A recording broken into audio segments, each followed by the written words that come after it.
What's up everybody, how are you doing? Hopefully you're doing great and welcome back on my YouTube channel. Est-ce qu'il t'est déjà arrivé qu'un Américain, un Australien, un Anglais, un Sud-Africain, bref, un anglophone te pose une question en anglais et toi tu es là, qu'est-ce qu'il me raconte celui-là? What? Bro, what are you talking about, man? Eh bien c'est justement le sujet de notre vidéo du jour dans laquelle on va essayer de voir comment comprendre les locuteurs natifs en anglais. Mais avant de rentrer dans le vif du sujet, je t'invite à t'abonner à cette chaîne YouTube merveilleuse et à cliquer sur la petite cloche pour recevoir les notifications des prochaines vidéos. Bien évidemment, je t'invite également à liker, commenter et partager ce travail autour de toi, auprès de tes amis, tes proches et ton entourage. I love you. So let's not waste any more time and let's dive into it.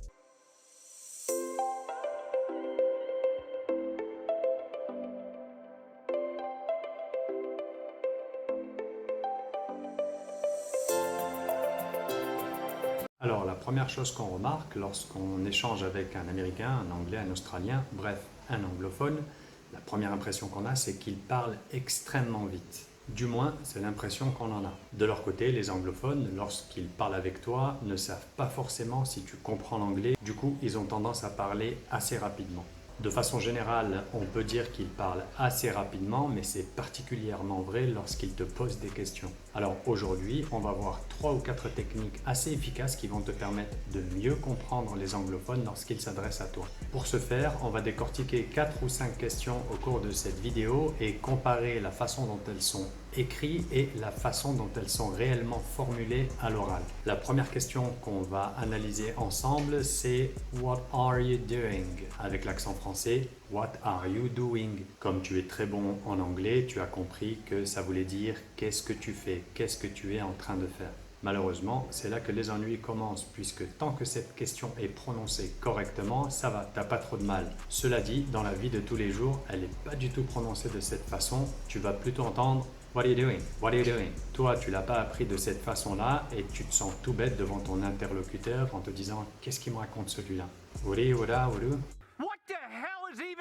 En fait, le secret ici, il est tout simple, c'est que généralement, les anglophones, ils collent les mots entre eux et parfois, ils mangent même des lettres. Du coup, ça donne « What are you doing ?» Et tu pourras également entendre « What you doing ?» qui veut dire exactement la même chose au passage. Donc, lorsque ton interlocuteur anglophone te dit « What you doing ?» ça veut dire exactement la même chose que « What are you doing ?» Dans « What you doing », en fait, il retire le « T » et le « cha » est un petit peu la contraction de « are you » et doing. Doing, généralement, on retire le G. C'est d'ailleurs le cas pour tous les verbes qui se terminent par ing. Généralement, à l'oral, les anglophones retirent le G. What you doing? Playing, having, dreaming. Par conséquent, à chaque fois que tu vas entendre watcha, ça sera la contraction de what are you?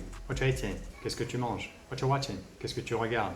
La deuxième question à laquelle on va s'intéresser, c'est who do you like? Qui veut dire, bien évidemment, qui aimes-tu? Cependant, dans la vie de tous les jours, ça se dit who do you like? Who do you like? Donc, tu n'entendras jamais un bon vieux New-Yorkais venir te voir et te dire hello, who do you like? Salut, qui aimes-tu? Mais il dira plutôt who do you like? Who do you like? Du coup, si on analyse cette question, les 3 premiers mots who do you sont collés et forment quasiment un seul mot et le son O dans you devient plutôt A, ce qui nous donne who do ya? Who do you want? Who do you see? Who do you like? La prochaine question à laquelle on va s'intéresser, c'est when did you go?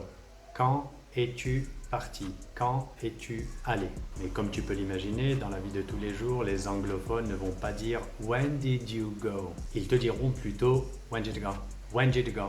Lorsqu'on analyse cette question dans la vie de tous les jours, when ne change pas, did non plus ne change pas, et concernant you, tu as 2 alternatives. Soit tu changes le son ou en son a, when did ya, soit tu changes carrément you et tu mets ja, when did ya, when did ya, when did you go? Ceci nous amène à la question suivante qui est where is she? D'ailleurs, je t'invite à me mettre dans la section commentaires la traduction de cette phrase banale.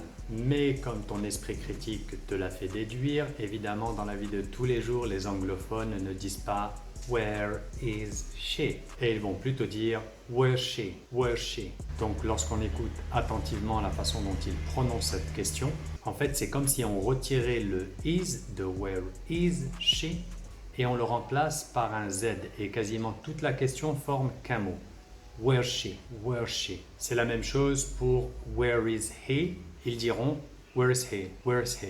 La prochaine et dernière question qu'on va analyser afin de comprendre comment les locuteurs natifs s'expriment et évidemment mieux les comprendre est la suivante. Why did he do that? Et là encore une fois, je t'invite à utiliser la section commentaires pour traduire en français ce que ça veut dire. Normalement, ça ne devrait pas être compliqué à traduire pour toi. Une chose est sûre, c'est que notre ami londonien ne va pas dire « Hey, why did he do that ?» La bonne façon de prononcer cette question dans la vie de tous les jours, c'est de dire « Why did he do that ?» À croire que les anglophones sont vraiment des personnes gourmandes en consonnes et en voyelles, là aussi, cette question ne fait pas exception et des lettres ont été retirées. Donc, qu'est-ce qui s'est passé dans cette question? Eh bien, « Why did he ?» est devenu « Why did ?» Why did he do that? Why did he do that? Donc voilà comment globalement les anglophones, notamment les américains, vont formuler leurs questions à l'oral. Alors je t'encourage bien évidemment à relire et à répéter ces questions autant de fois que nécessaire, de façon à bien les intégrer et les mémoriser et surtout de les comprendre lorsque tu y seras confronté avec un locuteur natif. Si tu as du mal à prononcer correctement une ou plusieurs de ces questions, ce n'est pas grave, ça va venir avec le temps. L'essentiel, c'est de ne pas te décourager. Et en plus, en gardant ton petit accent francophone, tu garderas une petite touche sexy que les anglophones apprécient particulièrement. Alors n'hésite pas à écouter et à réécouter ces questions. L'essentiel, c'est de les comprendre lorsqu'elles te seront posées.